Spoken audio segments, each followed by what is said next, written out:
Eric Spencer, nice to see you. Nice to see you also. Thank you for joining me. I want to talk about improving initial screening, and how does one improve the initial screening and linkage to care services? I know it's a top priority. Yeah.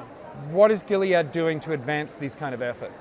Yeah, well, obviously you can't get into treatment if you don't find out diagnoses. Yeah. And Gilead has made an incredible commitment, not only on the medical side, but in building infrastructure to make sure that people identify their status. I know earlier you talked to some people who are leading efforts with our Blueprint program, with recommendations on screening and other issues. In 2010, Gilead started the Focus program. And it was a response to the 2006 recommendations that everybody be screened for HIV. We had hit a point in the period in HIV where we believed people could live a normal lifespan. But unfortunately, there was late diagnosis, tons of illness, and people were dying. In the clinic I work in, we hung a sign of who died that week. So to change that, we had to start finding people early. And so Gilead started this program in 2010. It's been a game changer. It's been a game changer. How so? Well, the whole mission of the program is to enable partners to develop and then disseminate best practices in bloodborne virus, HIV, HCV, HBV screening, and linkage to care with public health guidelines. And what the program has done, I think most importantly, is normalize, routinize, and destigmatize screening.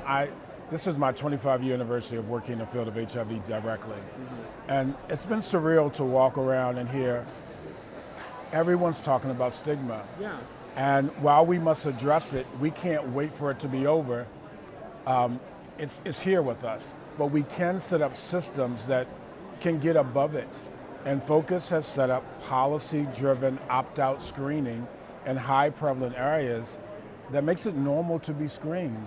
And people are finding out they have HIV from a place of wellness, as opposed to, I'm sick, I lost 100 pounds, or I'm dying. Yeah. We're so far into this AIDS story.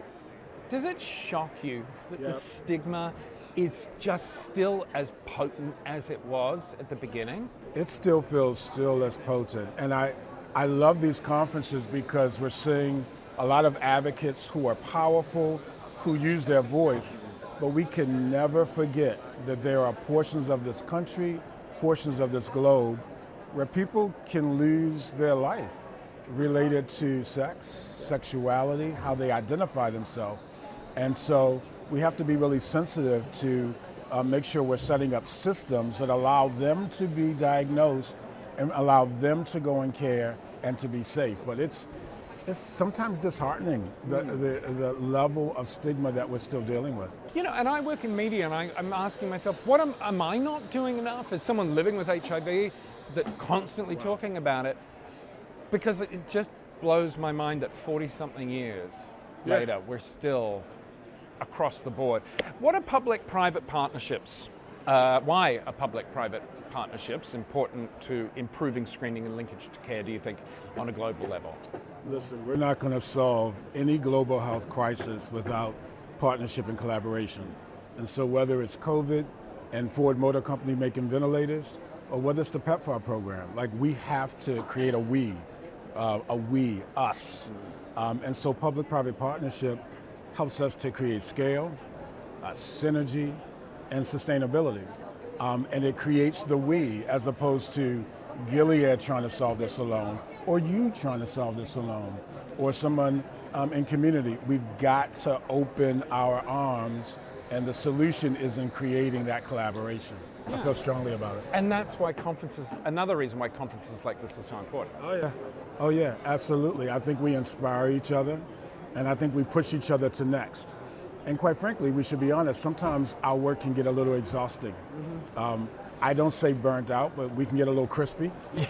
Huh? Yeah. Oh, I'm feeling cooked. Okay. Yeah. Well, we need people like you when you get crispy or cooked to come to a conference like this or take a rest and then come back and be rejuvenated, because we need you. And the community needs Gilead, and we all need each other. Good talking to you, sir. Thanks for making the time. Thank you. Pleasure.